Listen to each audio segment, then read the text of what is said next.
안녕하세요. 오늘은 물리학 1 역학과 에너지에서 역학적 에너지 보존을 배워보겠습니다.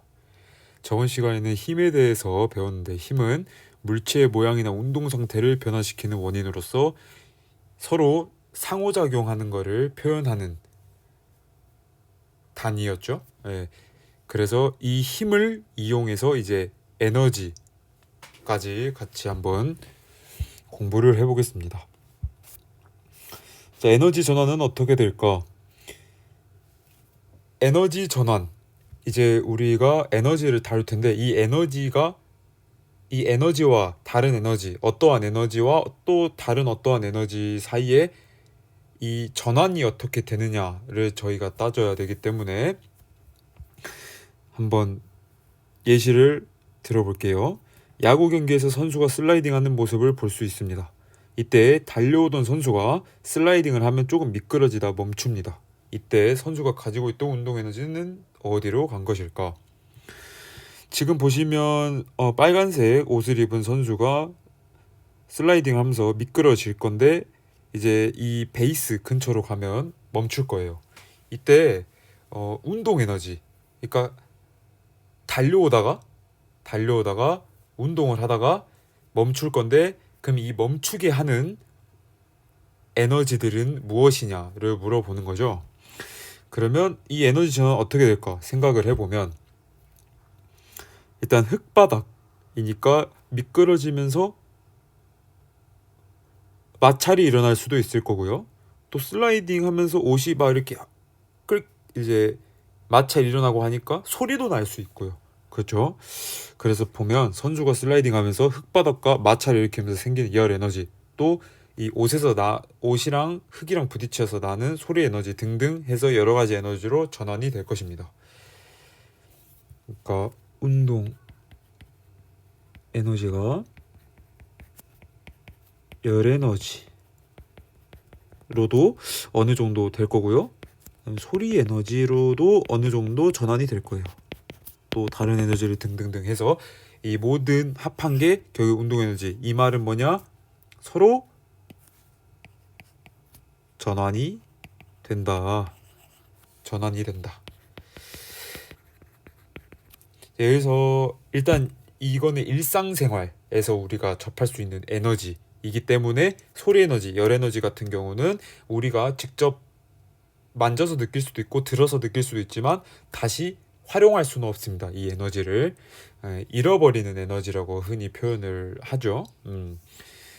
대신 이제 물리학에서는 이상적인 상황을 가정을 하고 에너지를 생각을 하기 때문에 이제 뒤에서 배울 역학적 에너지 보존에 대해서 조금 살펴볼 거예요. 그 역학적 에너지를 살펴보기 전에 일단은 역학적 에너지는 운동 에너지와 위치 에너지로 표현이 됩니다. 자, 그래서 이 운동 에너지와 위치 에너지를 표현하기 위해서는 일단은 물리학에서 1에 대한 정의를 먼저 알아야 돼요. 1이란 힘 곱하기 이동거리입니다. 힘 곱하기 이동거리. 그래서 여기는 단위 1의 단위는 줄이고요. J 줄이고요. 앞서 말했듯 왜 힘을 먼저 배웠냐? 힘을 알아야, 힘의 정의를 알아야 일 혹은 에너지를 정의할 수 있기 때문입니다. 자, 여기 그림 한번 자세히 보시면 F가 빨간색 선으로 사선으로 지금 사람이 힘을 주고 있고요. 가로 방향으로 S만큼 이동을 했습니다. 근데 지금 보면 동그라미가 F 코사인 세타에 지금 동그라미가 되어 있죠. 검은색으로. 왜 지금 동그라미가 되어 있냐면, 여기서 알 수 있는 거는 1은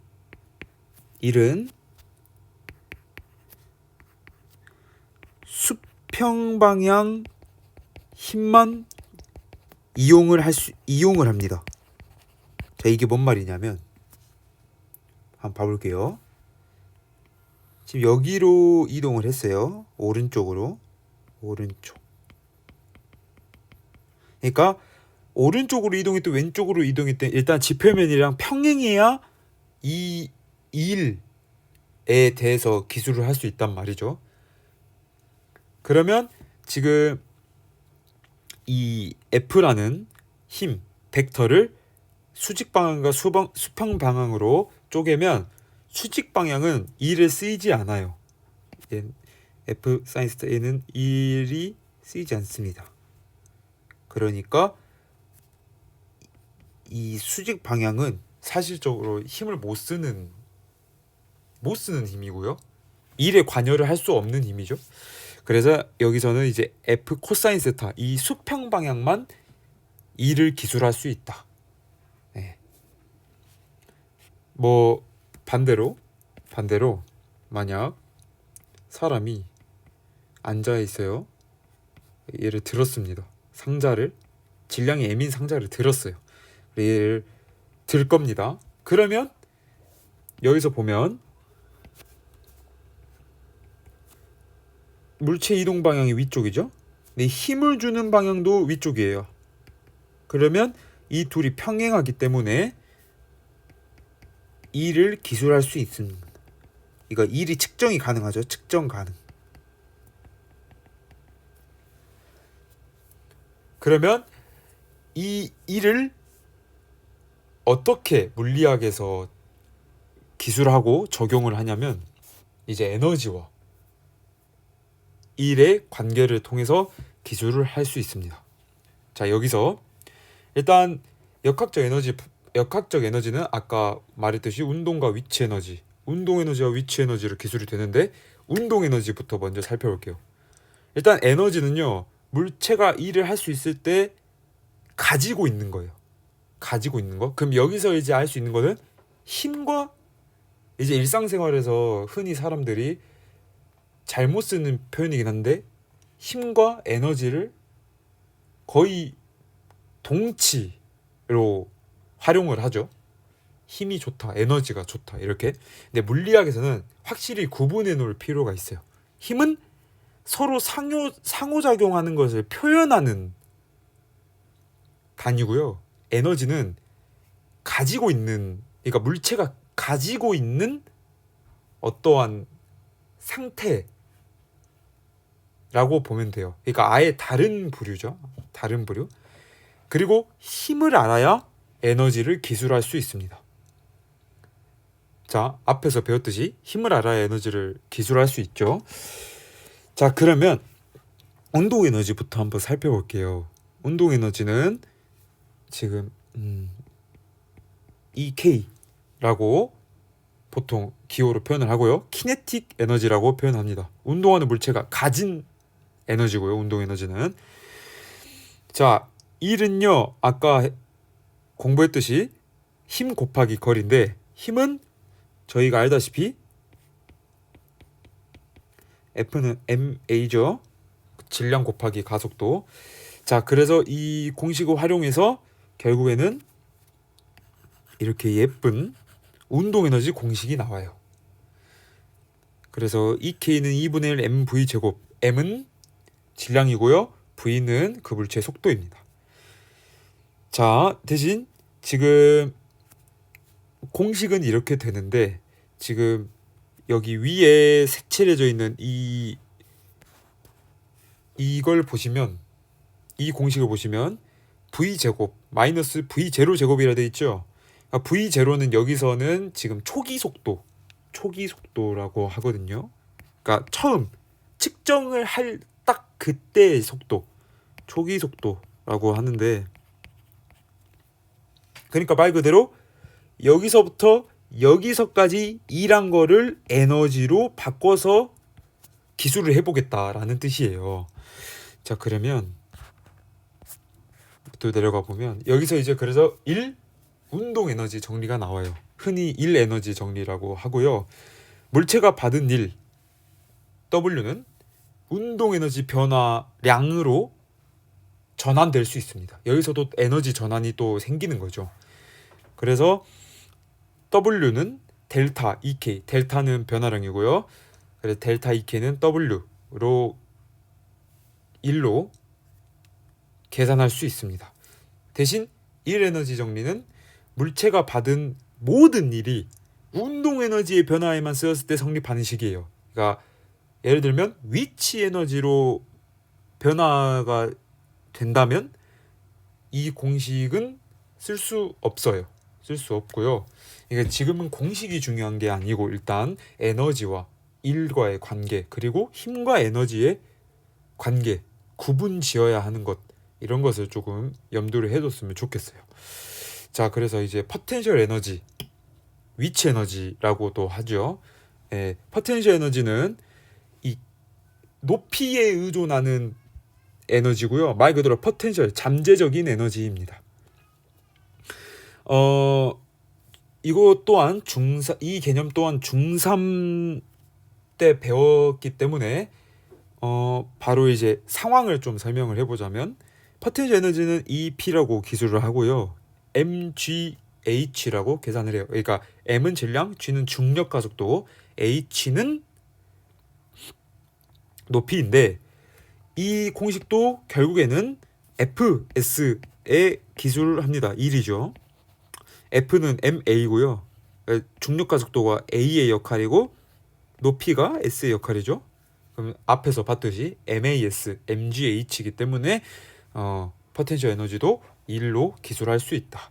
그러니까 높이만큼 들어올리기 위해 물체가 한 일이 중력 포텐셜 에너지가 된다는 뜻은 말 그대로 높이 들어올리면 지표면 혹은 기준면을 기준으로 높이 들어올리면 위치 에너지는 커진다라고 볼 수 있어요.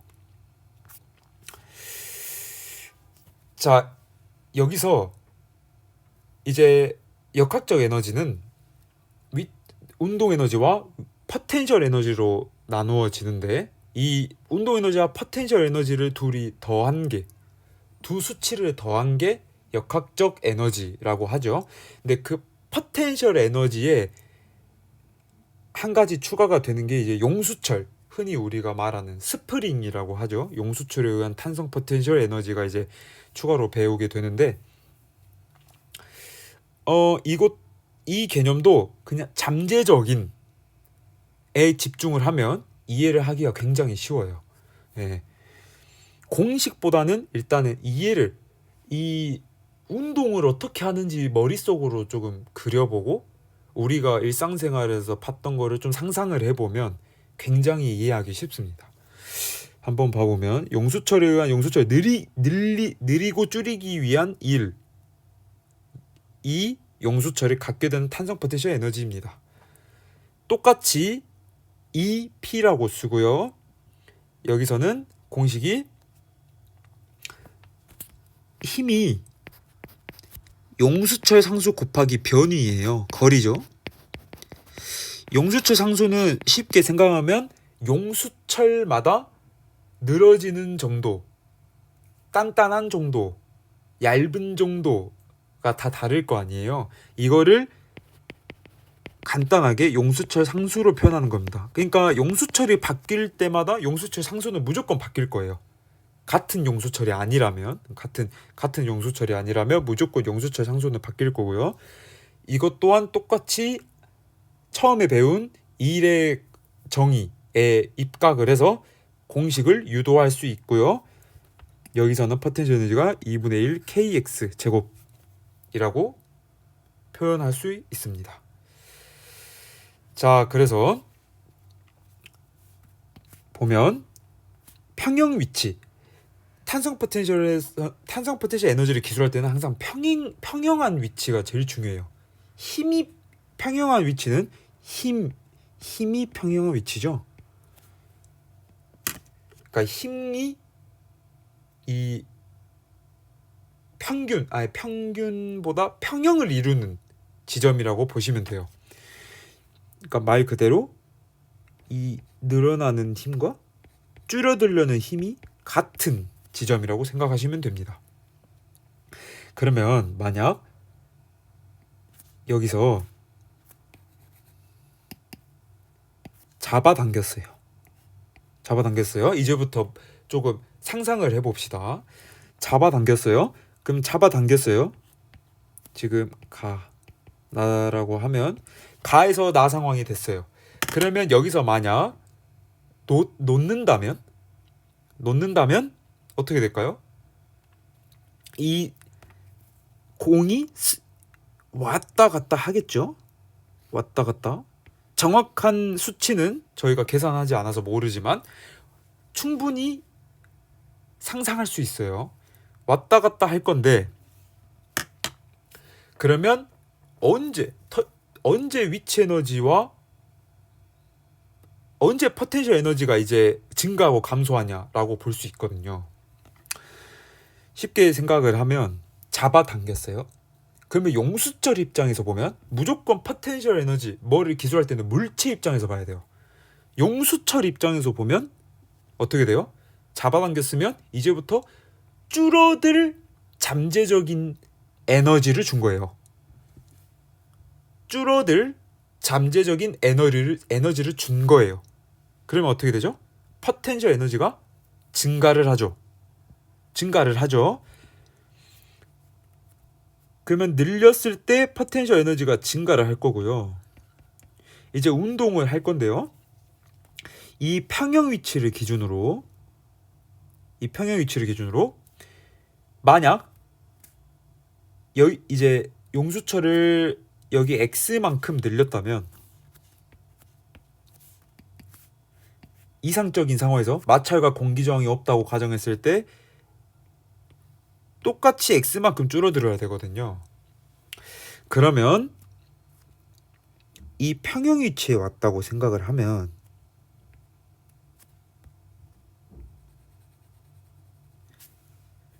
만약 이제 여기서 줄어들어요. 그래서 여기까지 왔어요.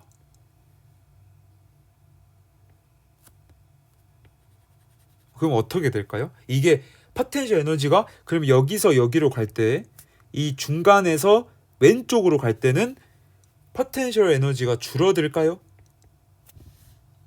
이 X가 여기는 늘어났는데 여긴 줄어드니까 이제 이렇게 암기식으로 공부를 하면 헷갈릴 수 있어요. 그러니까 항상 상상을 하자.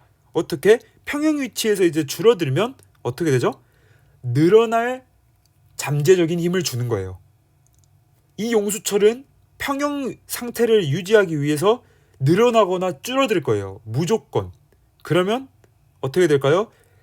줄어들면서 평형 위치에서 왼쪽으로 가면서, 그러니까 즉 용수철이 줄어들면서 다시 포텐셜 에너지가 증가를 할 거예요.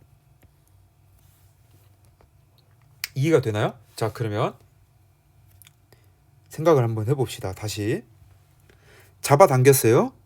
그럼 잡아당겨서 평형 위치까지 갈 때는 포텐셜 에너지가 감소할 거예요. 왜? 줄어들 잠재적인 힘이 점점 사라지거든요. 그렇죠? 줄어들 잠재적인 힘, 에너지가 사라지는데 이 에너지가 평형 위치까지는 줄어들다가 평형 위치에서 다시 왼쪽, 그러니까 용수철이 줄어들 때는 다시 늘어났다가 또 최대로 줄어들었다가 다시 평형 위치까지 갈 때는 이제 늘어날 잠재적인 힘이 줄어드니까 포텐셜 에너지가 감소를 할 거예요. 이해가 되죠? 그러니까 포텐셜, 잠재적인에 집중을 하면 상상으로도 충분히 이해를 할 수 있다라고 생각을 해요. 그래서 역학적 에너지는 운동 에너지와 포텐셜 에너지의 합으로 기술을 하고요.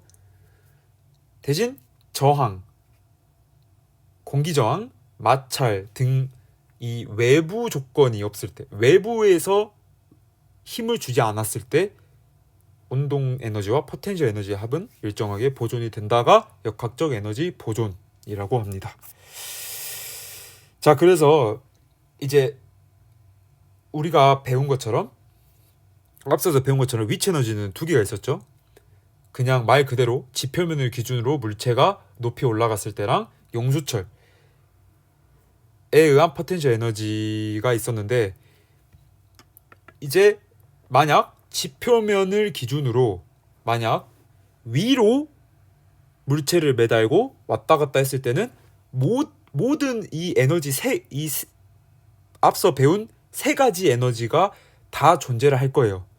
대신 이것도 마찰과 공기저항이 없다면 보존될 거예요. 무조건 보존됩니다. 자, 그러면 여기서 알 수 있는 거는 원점에서 최대 속력이 되고, 그러니까 원점이 평형 상태죠. 앞에서 말한 평형 상태 위치, 평형 상태의 위치일 때 최대 속력이 될 거고요.